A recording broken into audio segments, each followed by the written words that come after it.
Okay, welcome everybody to the Freedom Project. I'm your host, Pete Adams, and my co-host is Sherie Hollis. She's a metaphysician. She's pretty versed in the spirituality side of our experience for sure. And we're going to be talking about last week we worked through limiting beliefs, and this week the next step is goal setting and how to effectively do it. And one of the things that for me that was different was when I set my 12 crazy goals, and we'll talk about that. It was I kind of just came up with my own routine, and it worked. So it's just like, rather than teaching you guys something that may or may not work, I'm going to teach you exactly what I did, and so you can do the same thing and have a success in your own life experience as well. And one of the things about goals too is they're not like New Year's resolutions. Okay, where you set this intention, like whatever it is, it's probably the same. Like I had friends of mine, it's like every year was the same New Year's resolution. It was just like, and they typically give up on it.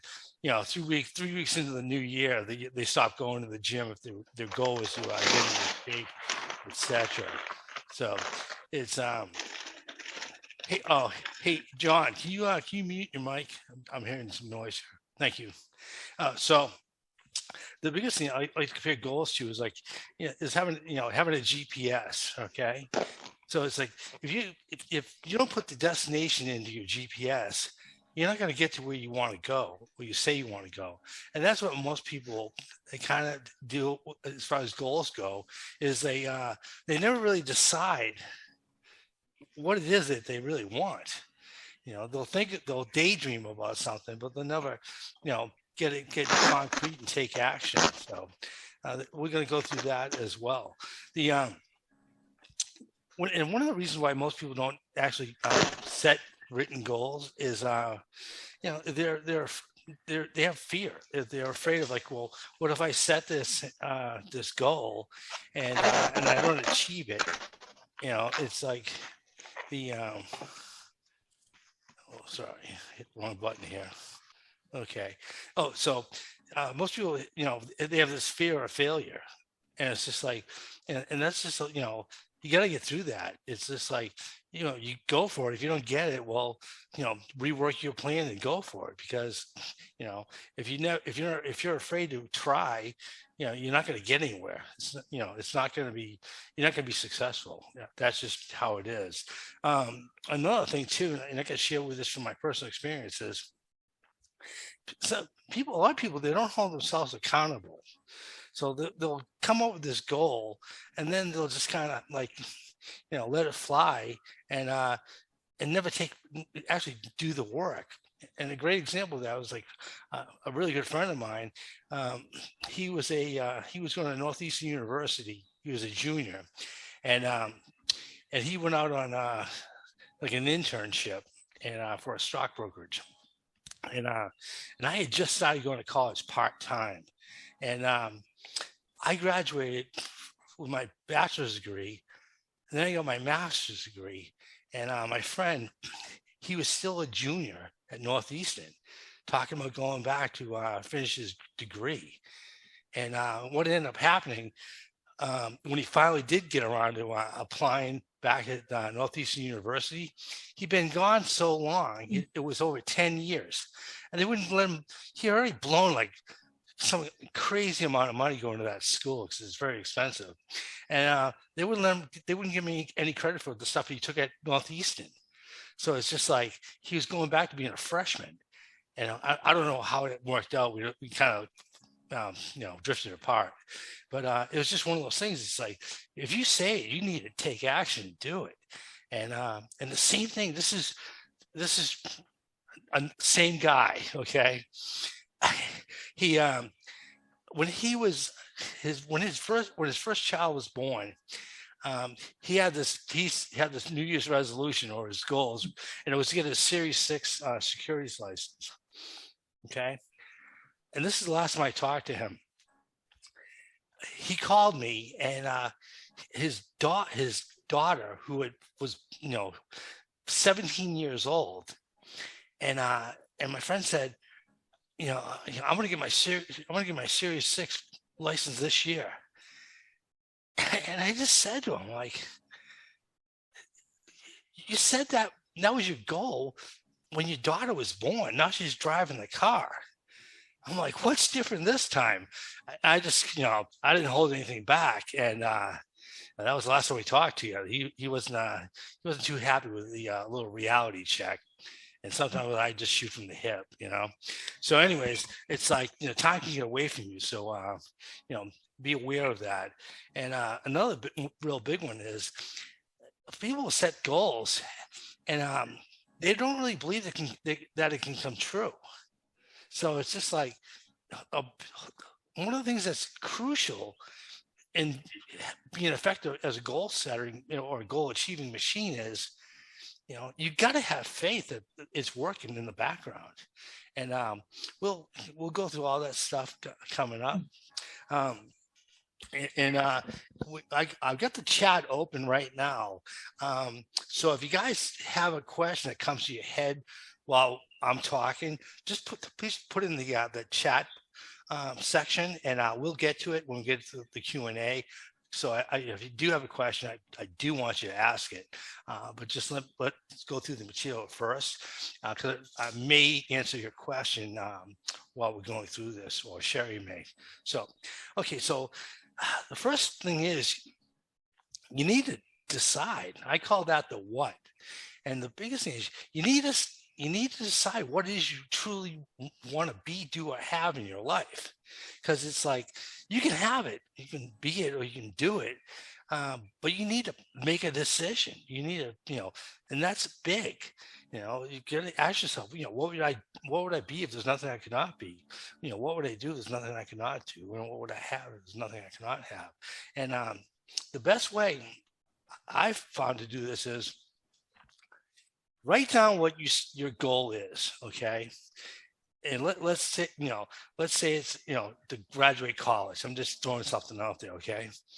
And once you write that out there as the what, the more important thing is like, why do you want that to achieve that goal that you say you do? And what you need to do is like write it down on the top of the sheet of paper what your goal is, and below it write down all the reasons you can think of why this is important to you. Because let me tell you, if you have goals and you're not passionate about achieving them, you're not going to do the work. You're not going to get there. It's like Napoleon Hill said in Think and Grow Rich, a burning desire. So it's just like, you need to have that energy of, really wanting it and knowing why you want it.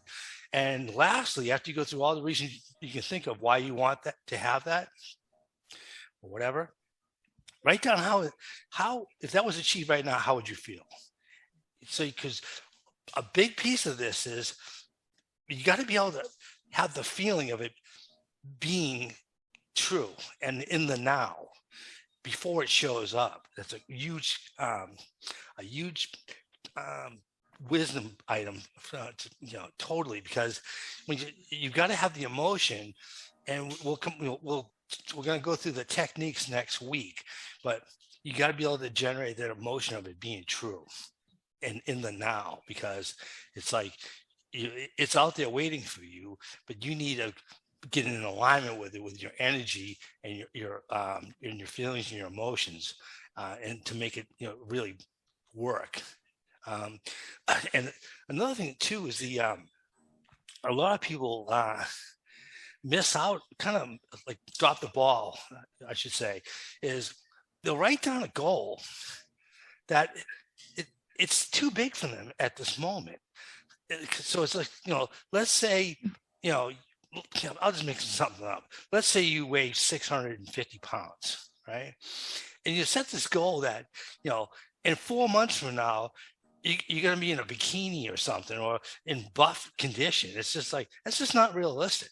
It's not going to take 3 months. It could take 3 years, but it's just like having a goal that you can't believe to be true. it's just you're wasting your time because it's too big. Go, start smaller. Let's say, I'm going to lose, 35 pounds over the next 8 weeks or something like that, which is like, if you're 650 pounds, that's a lot more believable than, you're going to weigh 110 in 3 months. I mean, that's just ridiculous. And a lot of things too is the people. I don't know why a lot of people do this, but they set this intention of like these luxury items, like let's say like a $400,000 automobile, and and they're working at the grocery store. I'm not saying it can't happen, but it's going to be a tough one because to go from like, let's say you're at the first step of the staircase to go up 35 flights of stairs in a drop of a moment is, it's just not, you're not going to be able to get into the feeling of it being true because it's too distant for where you are at this time. You can achieve anything, don't get me wrong, but if you don't believe it, it's not going to happen. Because it's like, let's say if I try to do that, let's say I want to, by tomorrow afternoon, I want a Bugatti or some crazy automobile for $1 million. Not that I want one, but if I try to visualize driving the Bugatti, I know myself, I'd be like, yeah, this is not going to happen. Give me a break, Pete. You're going a little, you're going a little too high. But let's say I decide I want to buy a Porsche, and by the end of next year or something like that, something like a lot more believable, and totally doable, and get that out of the way, and maybe it appreciates, and maybe I trade in for a Ferrari in 5 years. You never know when you end up with a Bugatti. I don't. It's just not a goal I'd go for, but just your goals, they just have to be believable to you. And if you can get into the belief in the feeling of having it now, and really get into the feeling and believing it's true, you can, however you can expand that, it's like you can reach anything. I mean, if you're operating like a Christ consciousness kind of thing, no problem. You can throw the mountain into the sea, and it happened. But it's just most people are not at that level, and the other thing too is everyone wants everything like yesterday. We live in like this microwave, society where if I don't have it in 15 minutes, this stuff's not working. And and that's just not how it is. Trust me. 12 crazy goals. Well, 12 crazy goals didn't happen in 12 minutes. It didn't happen in 12 months. It took more like 3 years to those goals all showed up in my experience. And the thing too is you got to stay with it. Stay with your goals. And and we're going to get into the hour power and all the visualization techniques coming up. But the thing is, you've got to be able to believe them. You got to be able to get in the feeling of having this being true now, and you need to know why you really want those things. Because honestly, if you can't come up with a real big list of why you want it, that's not really a goal. It's like you think it's a goal, but it's like if you can't get into the why you really want it, like I'm gonna have this or I'm gonna die trying. I mean, that's what you need to operate from. It's just like I'm gonna manifest this, or I'm gonna keep doing it till it shows up. I don't care if it takes 100 years. I'll die and come back again and go for it, kind of thing. So it's it's about sometimes I'm a little intense, but the more energy you can put behind that to get in that, to have that emotion of gratitude. I'm glad I didn't write that one down, because that's a big one, is, be able to see in your mind's eye, getting the feeling of it being true, knowing how that feels, and then having gratitude for it being done and on its way to you. And one of the things I like to do is especially when I do my visualizations, I'll run through all my goals as being done in my mind, and I can get the feeling of how it feels that it is done, and then it's just go crazy on the gratitude and just feel how grateful you are that this is true. And then use the pink bubble technique where I wrap it all into a pink bubble, all these things that actually are my ideal scene. And then I see it floating out the roof and over, over the mountains and just going into the heavens. And it's just like detachment. And it's staying out, it's just knowing it's done. And another thing too, I forgot to share with you earlier is don't get into Michael Dooley calls it the cursed house. Okay. Don't try to, tell the universe how it's all going to play out for you. It's just like, the only way this can come through is this one way. Well, like you guys were on the call before. The vision house, which is chapter 3 in my book, Visual Festation. I ended up going to Ecuador before I ended up going to that house. And the whole opportunity in Ecuador led me to the house in Breckenridge. You can't make, you can't tell the universe what to do.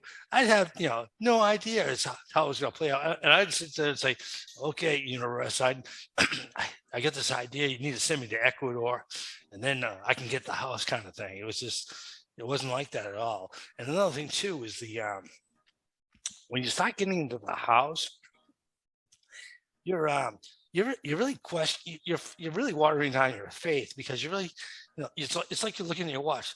Oh, is it going to happen? It hasn't happened yet. When's it going to happen? And it's just like, it just shows that you don't truly have faith that it is true and that it is on its way. So you just, the house of that's the universe's deal. The universe can do it any way it wants and it can do it quite faster than you can probably imagine. So stay out of the house. And Sherie, I'm losing my voice. You got anything to add to that? Yeah, I learned a while ago about the house. It's that each of us has a purpose. So with that purpose, we have goals that we know of, and those that we are just coming to realize that we have. And so it's like everything has already been created, and it came with you, the creation part of that. And so we just have to get in alignment with those goals, and we have to understand that it's already been figured out. Like Peter said, the great thing about it is we might set a goal, but Spirit has something better in mind, meaning it has something bigger in mind than the particular goal that we had. So you can't interfere with how it's going to play out. You just have to trust, and you have to know that it's going to play out to the best way possible, as long as you don't interfere with the process. So you have to be patient with it. It takes time because you'll be challenged. You'll absolutely 100% be challenged. There'll be times when you want to give up, but you have to hold on to the ideal that what you want, Spirit wants for you. God, consciousness, whatever you want to call a higher power, wants for you as well. So it takes practice. Takes practice. Peter, you went mute. I don't hear you anymore. Oh, I was coughing. I'm glad I didn't cough while you were talking. So thanks for bringing me out, let me know. Yeah, Sherie makes a great point. It's sometimes it's like you're going to be you're working your goals, you're doing it perfectly, okay? And then it seems like, what the heck just happened, right? Like, let's say you're trying to get out of debt, all right?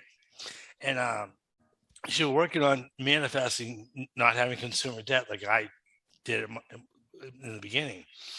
And then it's like you get in a car wreck and you're like, well, how is this?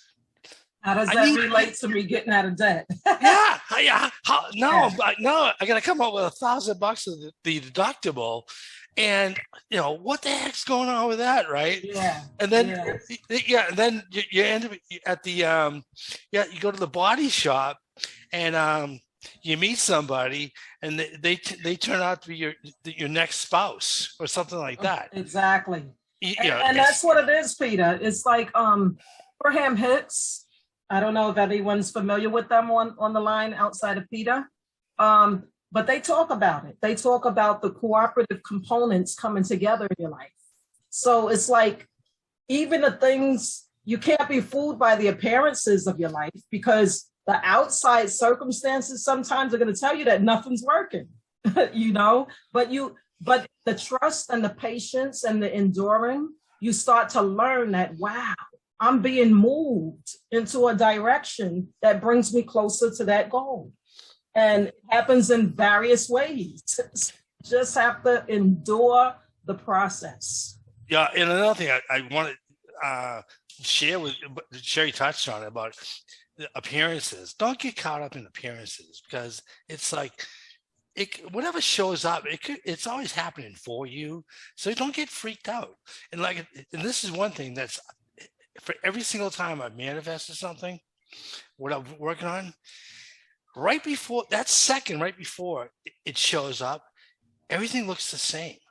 It's not like you see it coming like a train from far away with billowing smoke. No, it's just like bam, and it shows up. And that's one of the things that I've learned. It's just like, I just know it's on its way. Yeah.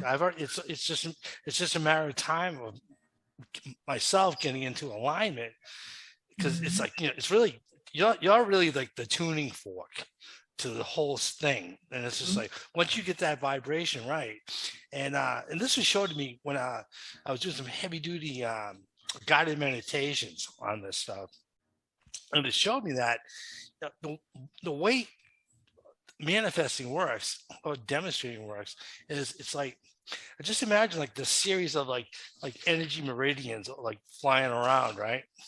And this is what it looked like to me. It was like all these like colored nets, like here and higher, right? And it was just like, it was showing me that it's like banging your head onto a wire, and there's an arc, and then whatever you've been working on comes into your reality, from the unseen to the seen. Because it's like I created this. I shared my stories in the books, right? It's like, this stuff works. This stuff works if you work it. You follow what Sherie and I are teaching. It's everyone has this power. You just don't know you have the power. Because everyone's taught that you don't have any power. All the power is outside of you. Well, that's not true. You have all the power of the universe within you, and when you use this power that you have, which you all have, you can have whatever the heck it is you desire. And that's the thing. It's just like, but you got to stay with it. And I got two awesome sayings from this book called I Ching Wisdom. You guys, if you don't have this thing, get it. Unfortunately, it's copyrighted, so it's not one of those I can give you for free without breaking the law here. But let me get to the first one here. Okay. And what it says is, you can succeed in life no matter your circumstances, provided you have the determination and follow the path of the superior person. And his explanation is, the opportunities to achieve success are endless, and even those who start with nothing can succeed. But even the finest opportunity in the wrong hands comes to nothing. All that is necessary to achieve success, great success, is to cultivate perseverance as an established trait of character, and to follow the path of the superior person. By accomplishing that, you will speed your success as an eagle in flight. And that's the endurance it's a big one, because it's like, you got to stay with it till you get it. And my favorite one is the last one in the book, and it says, every ending contains a new beginning. And this explanation is unbelievable. Wu Wei's comment: Even the longest journey only started by the first step. No matter how poor your circumstances are, no matter how poor your personal condition is, the path of the superior person, which only leads to supreme good fortune and great success, is always directly in front of you. You may take the first step upon it at any time and magically transform your circumstances. These benefits are available to everyone, withheld from no one. The path of the inferior person is also always directly in front of you, bringing its lessons of hardship, misery, and despair, but only so that you will ultimately come to know the truth. At each step of your way, you must always choose between these two paths. The ending of one path always means the beginning of the other. Choose well. Your future is entirely in your own hands. And I'm telling you, I get chills reading that. And I've read that thing probably several hundred times. So it's like, it doesn't matter where you start, it's where you finish. And it's just like, and you can go from, horrible conditions to like, massive success. Sherie and I were doing a show on the Law of Attraction Radio Network a couple weeks back, and it was about the your past is not equal to your future, and we talked the story about the Dave Killer bread. If you guys have seen that in the market, it's organic bread, and and the story behind Dave is the story. It's not about the bread, and in a nutshell, he quit high school. He got hooked on drugs, got in trouble with the law, and he ended up spending 15 years in prison by the time he was 42. All right. So he got out and he started, his family owned a bakery. So he started working in the bakery. And he came up with this bread recipe that was just unbelievable.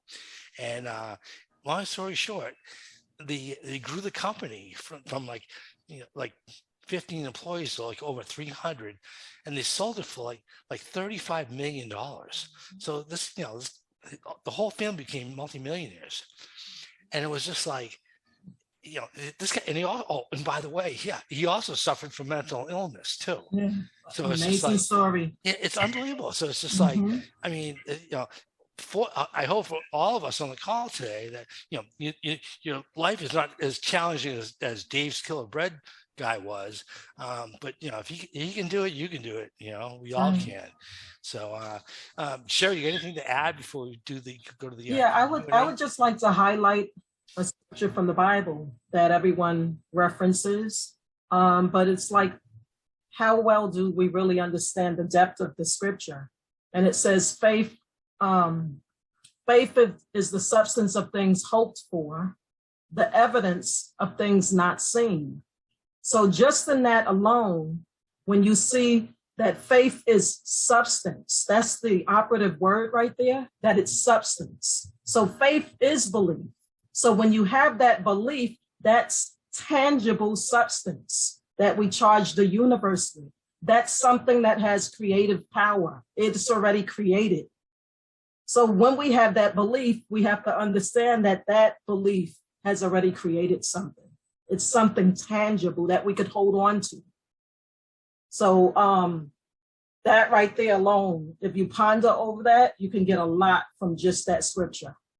I often meditated on that scripture, and that scripture was very helpful for me. Awesome, Sherie. Awesome.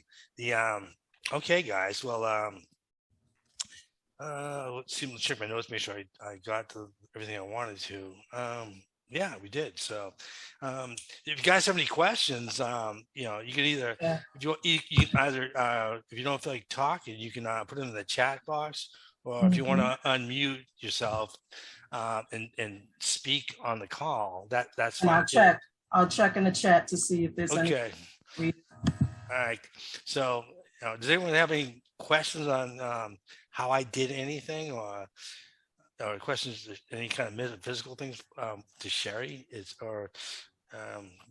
guys are already so good at this stuff. You don't have any questions, and I did such a anything stood out for you? Anyone that's listening, was something highlighted or did a light bulb go off in your head when Pete was talking, or myself, or something that brought to mind to you that you want to discuss?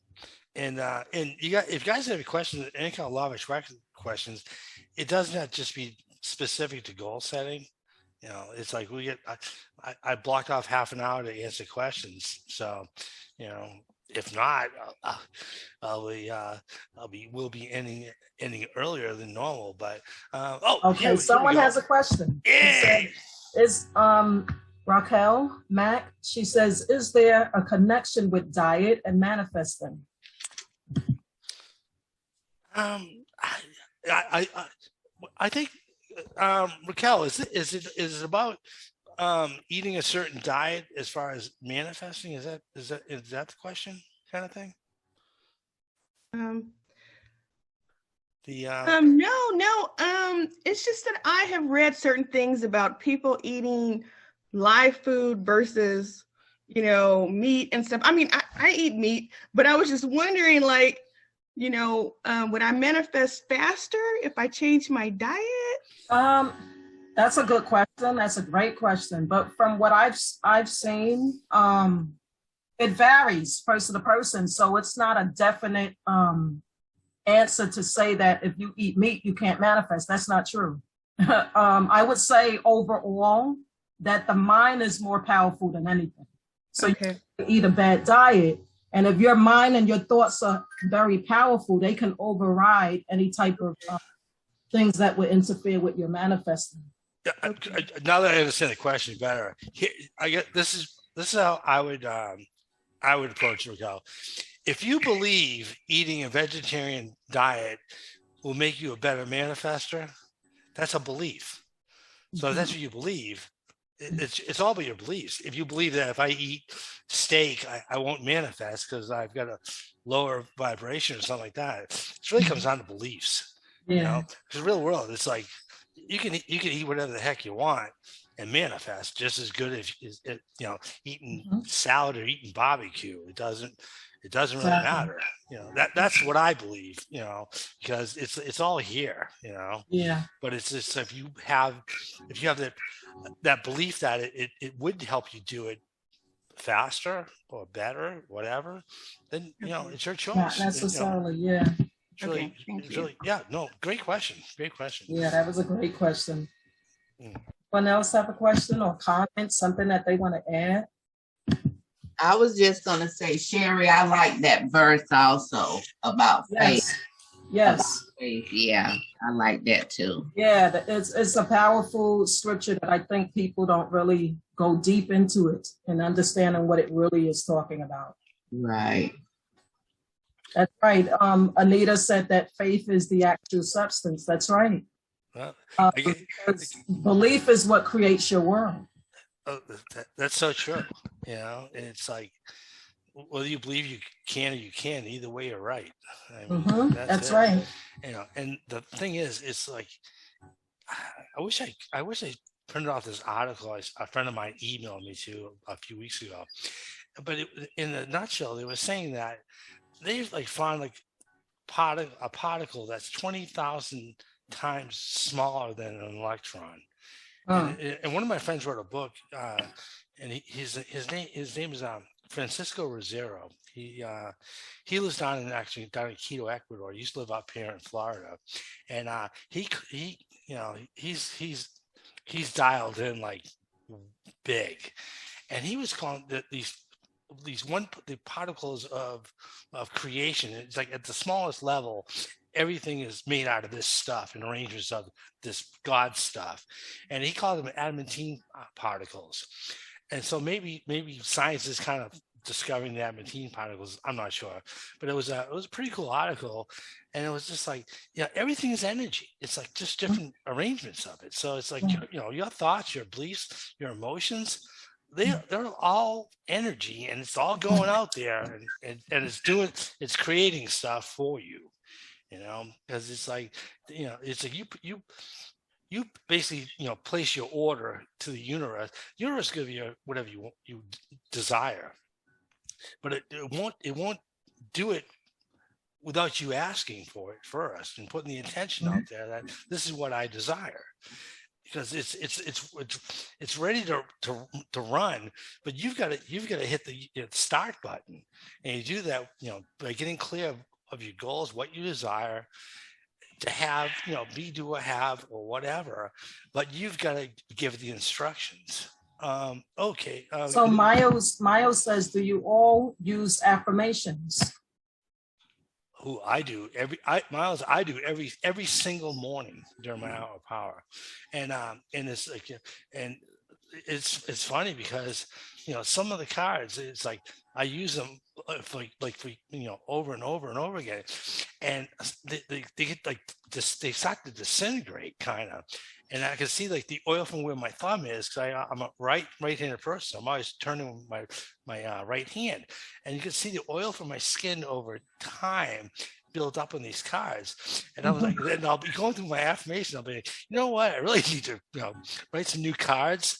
But I'm like, yeah, these are working for me. I just put them back in my actually I keep them in the I Ching wisdom book during my hour of power. So I absolutely use affirmations, and I think I have like 15 miles that I roll through every morning, and it's I usually do my affirmations right after. Actually, I'll do my affirmations after I write in my journal if I got any kind of spirit communication, which either through like animals in my dreams or seeing numbers in my dreams. Because what'll happen to me actually is at night I'll have like a text come into my phone, but it's not my phone, it's just my head, and it's spirit telling me to pay attention to what time it is. So what I'll do is I'll grab my cell phone, and I'll go to the angel numbers from Diane Walmsley, her website, and I'll mark that timestamp. Let's say it's 4:11 in the morning, so I'll hit 4:11, and then it'll open up another window, and I'll just put the phone down and go back to sleep. So what I do is, if I have seen any kind of animals in my dreams, or I got any of those chimes for the angel numbers, I'll write those in my journal first before I forget them.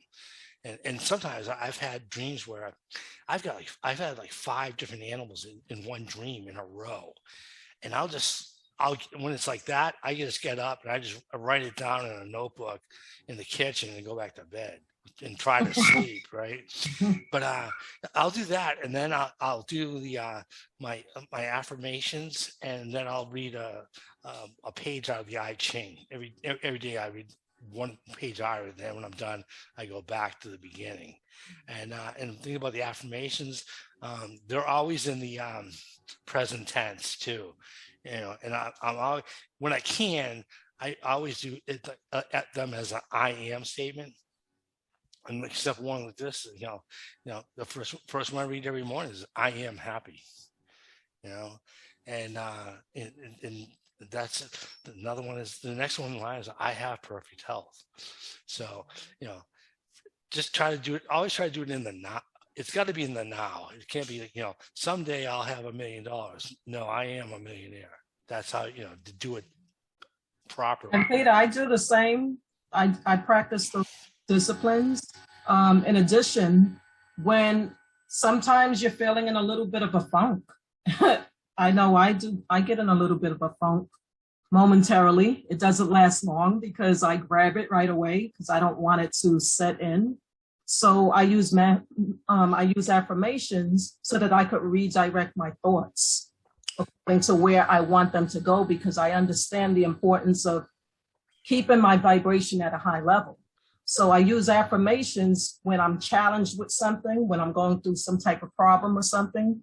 I'll use the reverse in terms of the problem, and I'll put it as an aphorism, as a affirmation, so that I can get back into my power and redirect my thoughts into a positive way.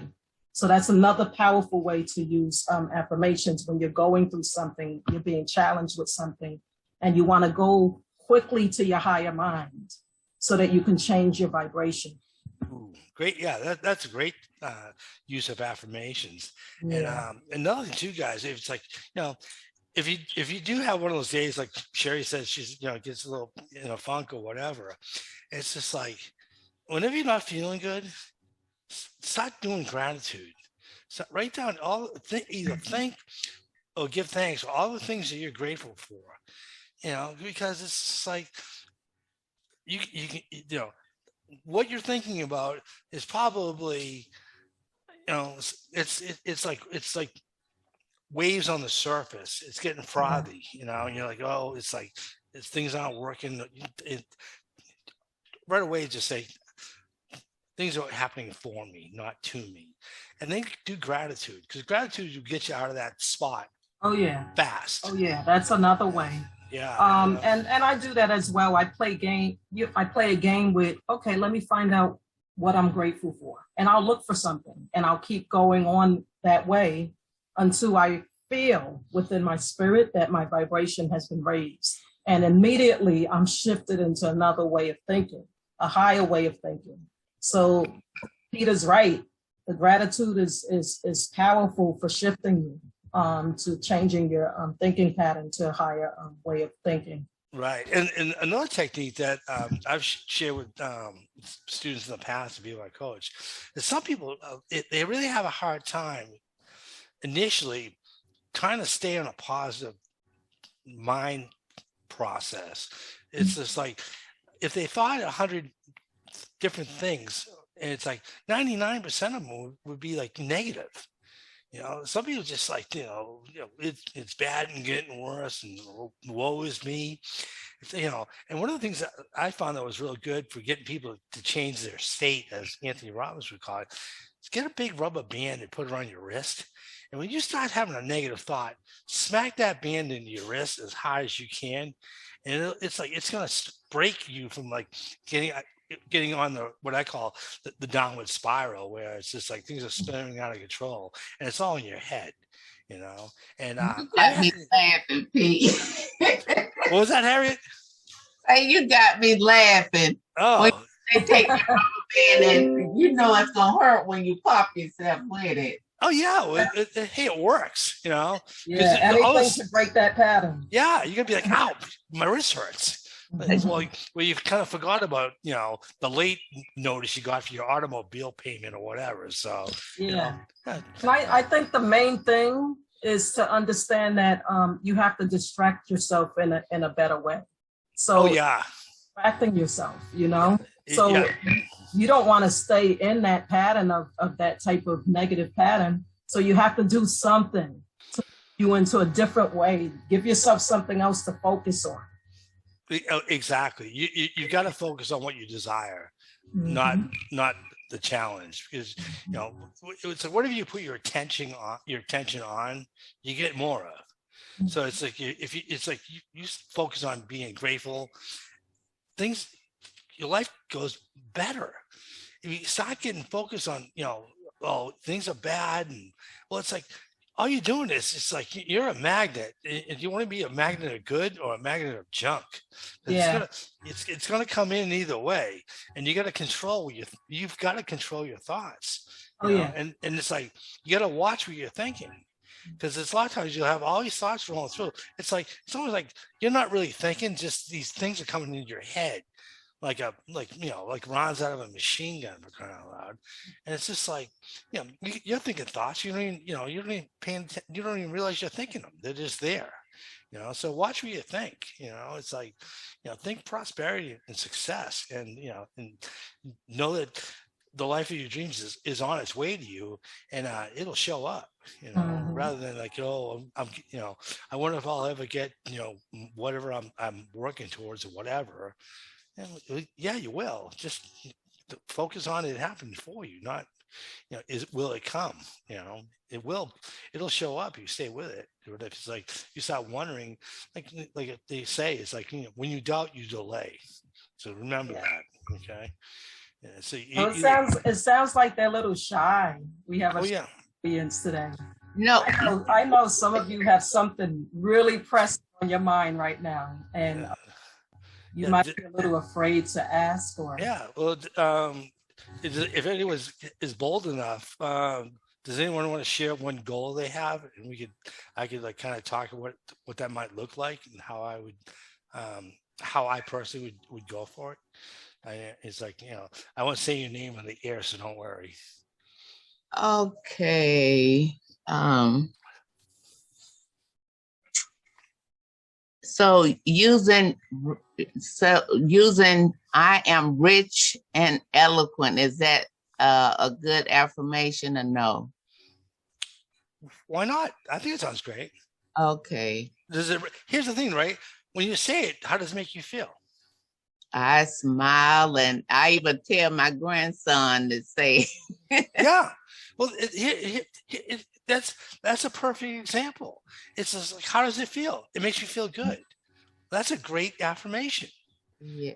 Okay. Thank you. Yeah. And one of the things too, guys, it's like, don't be afraid to change up your affirmations, because it's like some of those, I've done them before. I'll create an affirmation, and then like in a couple of days, I'm like, this doesn't really, I don't know, I need to rewrite. Something's just not right with this one, because I'm not feeling any kind of energy, like the, being rich and elegant. If I said that and I felt the energy, now you're on track. So just try to make sure and don't have too many affirmations. And one of the things too that I was in Think and Grow Rich, it's like, I personally read my affirmations to myself, but so, and some people say it's like, saying your affirmations into the mirror in the morning or something like that, or before you go to bed, like, in the mirror looking at yourself. To me, that just never worked for me. I did it for a while, but I kind of moved on to like, what resonated with me. And it's just, a lot of the stuff is just like, find out what resonates with you. That's right. And make it practical. Sometimes what I'll do is when I go jogging, I have my affirmations in my phone recorded, and while I'm jogging, I'm listening to them. So it's just a matter of finding practical ways for your lifestyle where you can, get it in somehow, some way. So Sherie, are those pre-recorded from your own voice, or you just my own voice? Okay. I have my own voice recorded in my phone, reading my affirmations. So I'm jogging, I hear it playing while I'm jogging. Okay. And it goes into the subconscious mind. Okay. Very important. Those are powerful ways to concretize your goals, to really get it to go deep. Yeah, I got to re-record mine because there's been some changes. So I just got to re-record myself. Okay. Okay. And that's important too. You can always revise your goals because you're growing. You're constantly changing and growing. So you might need to revise certain things. Right. Good. That's a great one with the playing it while you're running, Sherie. No, it's like I have not done that, and I think that's a great technique. And my friend Justin Perry, you guys know him. He's got one of the biggest law of attraction channels on YouTube, like a couple million followers. And when he and his wife, they both recorded their ideal scene, and they talked, like they recorded it in their own voice, and they would play before they went to bed. And I do that. It would just burn into their subconscious, and eventually they fell asleep. And I was just like, I do that at night. I have a what do they call it, a soft speaker, and you put it into your pillow, and while I'm sleeping, I'm laying on the pillow listening to my goals with music playing behind it while I'm going to sleep. So it's on a loop, so it plays for hours and hours. Oh, that's cool. Is that an app you have? Or no, it's not an app. I just bought the speaker. It's a software that you get from Amazon. Okay. And plug it into your phone. Plug it into your phone so that while you're sleeping, it's playing. Oh, now how do you do the loop thing? I'm kind of like a. Oh, there's a feature in your phone where you can put it on loop. Oh, okay. As long as you want it to loop. Okay. And I record. Someone asked, how did I record it? I had some music playing in the background, and I used Hertz music, like high frequency, solfeggio, sound frequency music. So I put that behind my voice. So while that's playing, I'm speaking my ideal scene and my goals as in the now.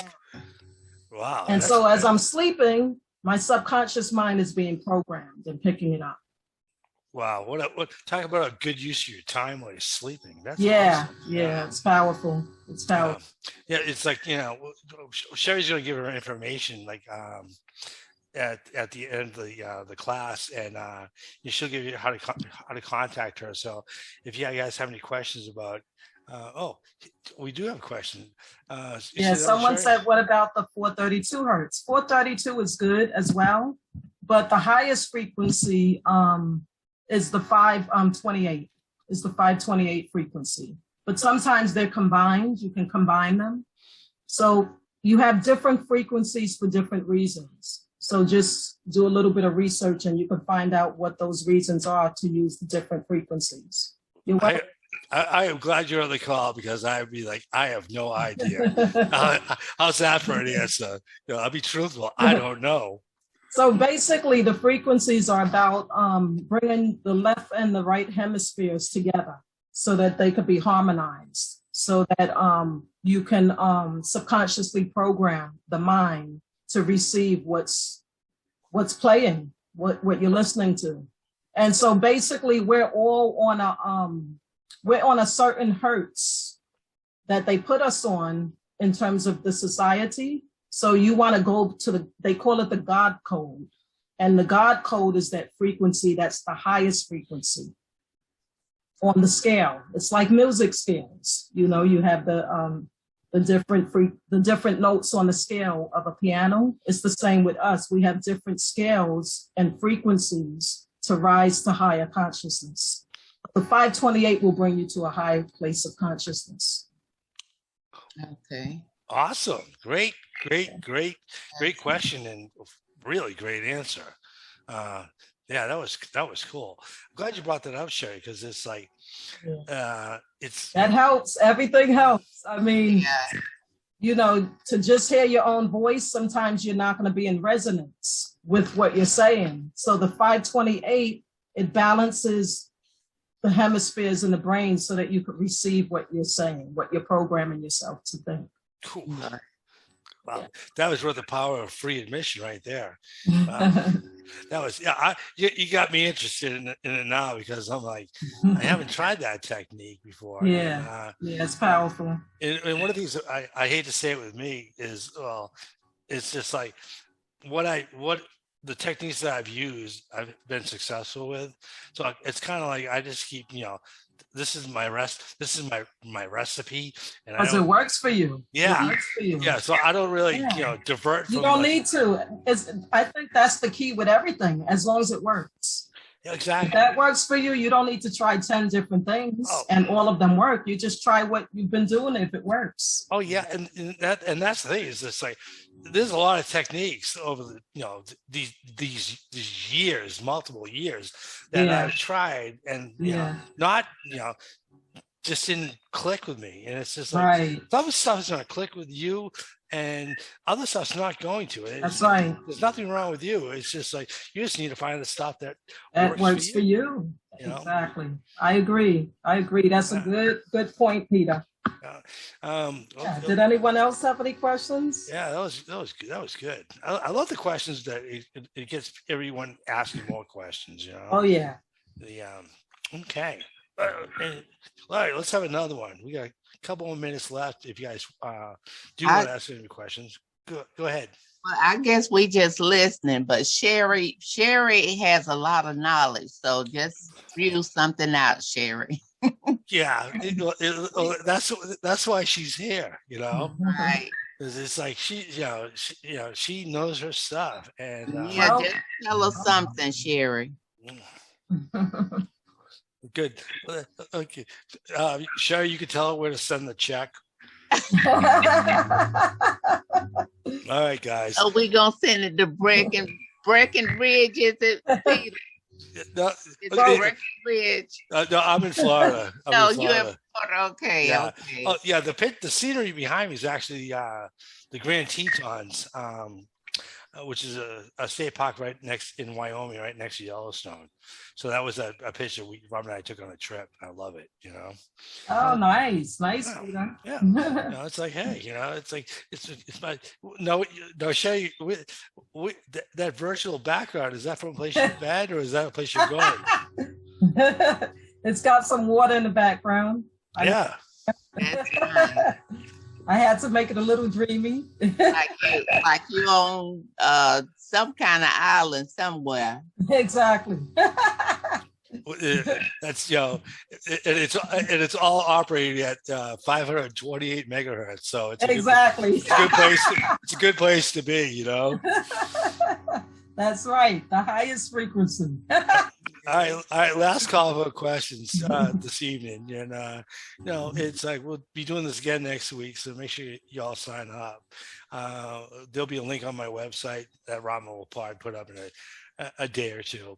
And if you have any questions, just bring them to the next week's class. And Sherie, do you want to share your website with these folks? Yes, you can check me out at purposemeetsdestiny.com. That's purposemeetsdestiny.com. And I also have a blog on there, so you can read some really good articles as well. Oh yeah, and Sherie, do you have a feature where people can ask you questions on the website, or do you need to? Oh yes, good question, Peter. Absolutely. If you go into the About section of the website, you can type in a question, ask me a question, or if you need any type of counseling, one-on-one coaching, things of that nature, you can also contact me there. And I have 2 free ebooks that you can also get. Yes, Purpose. Thank you for putting that in the chat. Purpose Meets Destiny. Yes. Awesome. And check out those free ebooks as well. And Peter has some wonderful things too as well on his site. Oh yeah, I got all that free stuff. So if you guys haven't gotten signed up for Tools for Your Success, because I'm not sure people are coming in from our newsletter or YouTube or somebody else's show. But anyways, if you sign up for Tools for Your Success, which is on the bottom of the landing page on my website, PeterDM, thank you, Sherie. You're welcome. PeterDM.com. You sign up. We don't sell your mailing list. We don't spam you, but we do send a newsletter out, basically telling what class is coming up. But when you do register, you're going to get access to everything, all the works I've created as audiobooks, ebooks, my visualization self-study guide, which we sell on Amazon right now for $179, and we give it away for free. It's just in a PDF instead of a hard copy. And also there's 30, I think roughly around 35 classic ebooks from this stuff is just massive wisdom, and it's all PDFs. And it's just it's like, not everyone can afford to run out and buy every law of attraction book ever written. But these ones are amazing. And, it's like this, it's the stuff that I'm always reading pretty much. And and this stuff, if you want to read an absolutely amazing book, I can't recommend the Power of Awareness by Neville Goddard. Oh my goodness! Oh, that's my favorite book. Yeah, one of my favorites. Yeah, you guys, one of my favorites. Absolutely. Yeah, behind Visualization, I'm sure. Just kidding. No, it's an amazing book. Yes. And what he describes in a different manner, exactly what Sherie and I are talking about. Oh my goodness! And Peter, I'd like to share a wonderful story next week. Okay. I know you're out of time now, but next week I could share a great story. No, I'm not waiting a week. Let's go. Okay, let's go. You guys want to hear it? Give me a thumbs up if you want to hear it. All right. Okay, cool. Okay, all right. So here's the story. I guess this is a nice way to close it out. Okay, Neville Goddard. He was taught by an Ethiopian man named Abdullah. So the story goes, when he met Abdullah lived in New York City on 75th Street, and Neville Goddard lived on 72nd Street. So Neville Goddard was a dancer at the time, and he was unemployed. It was 1933 during the Depression. So he pictures the scene by letting us know that there were millions of people in New York City unemployed because the stock market had crashed. So people were sleeping literally on the sidewalks. All over the sidewalks, they were covered. And they didn't teach me this in school because I read about the Great Depression. They didn't tell that story. He was there, he lived there. And he said that people were sleeping everywhere because they had nowhere to sleep because they lost their jobs. A lot of the companies shut down because of the stock market. So anyway, to make a long story short, Neville Goddard wanted to go visit his family in Barbados because he's from Barbados. And he didn't have any money. So he says to his friend Abdullah, I really want to go see my family for Christmas. I really want to go see them. And so Abdullah said, well, you're already in Barbados. And Neville said, what do you mean? I'm not in Barbados. I don't have any money. Like, I can't get to Barbados. He said, you're already in Barbados, right? And so a few days later, Neville comes back to Abdullah's house and he says to Abdullah, I'm still frustrated. I listened to what you told me that I'm in Barbados, but I'm really not in Barbados. I really want to see my family. And he said, don't talk to me about Barbados no more. And he slams the door in Neville's face, right? So Neville's like, oh my God, he feels so horrible. Like, man, this man is rude. Like, I can't believe he just slammed the door on me. So after that, Neville started to, he started to feel a little bad. So he went into his mind and he started to visualize, because Abdullah gave him a technique telling him to visualize seeing himself and participating, being in Barbados in his mother's house, talking to all his brothers and sisters and his parents and sitting at the table talking to them. So he told him to visualize this over and over again. So Neville started to do it. A few days later, Neville's like, okay, Abdullah, I'm so excited. I've been visualizing. I did what you told me to do, but it still didn't happen. And he's like, just do what I tell you. And he slams the door in his face again. So then after that, a few days later, he keeps visualizing, right? So as he visualizes, he gets a letter in the mail from his brother. And his brother sends him a ticket to Barbados. He sends him $50 and he says, I want you to get a brand new suit and here's your ticket for Barbados. And so he runs to Abdullah's house and he tells Abdullah, you're never going to believe what happened. I got my ticket to Barbados. I'm going to Barbados. And he said, but I'm going third class.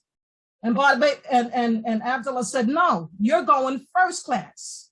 And he says, no, but my ticket says third class. He slams the door in Abdullah in Neville's face again and says, you're going first class.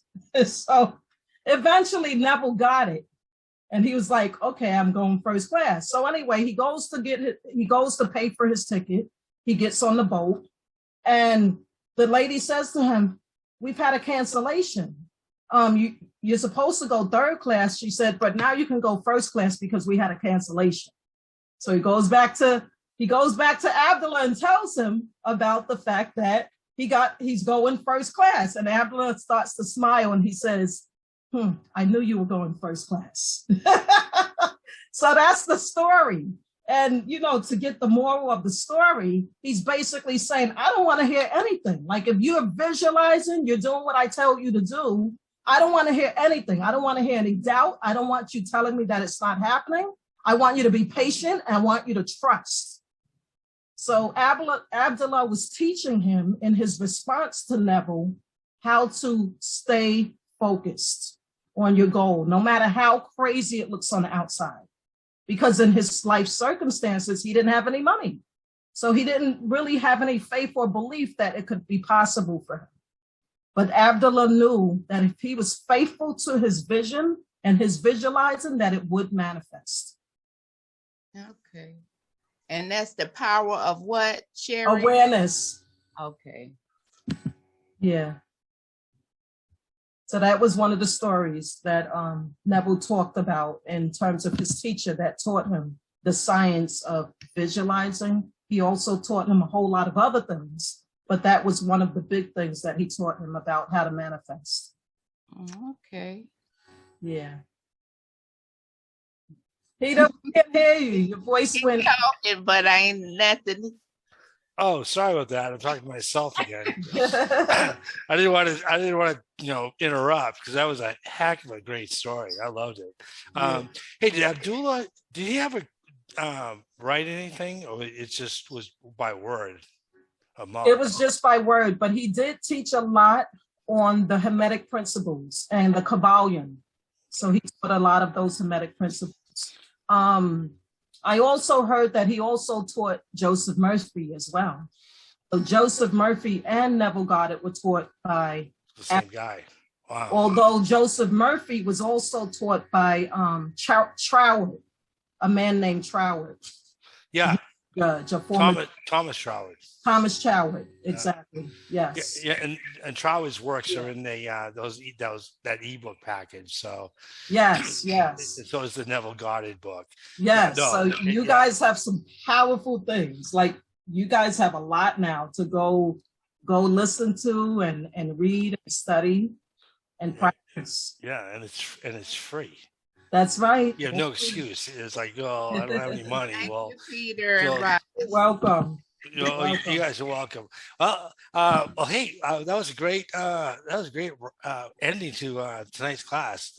Sherie, thanks so much for sharing that. Absolutely, you're welcome. Yeah, I had not heard that story before. And, it's hilarious the way Neville Goddard tells it. Oh gosh, you guys can check it out on YouTube. If you type it in on the search bar, look for the one where Neville's telling the story, and you're gonna crack up. You're gonna crack up. Okay, all right. Next week, you need to bring that to class, because I definitely want to hear it from the source, for sure. That's it. Even though I know the ending now, but I still want to hear it. All right, guys. Well, thank you all for being on the call.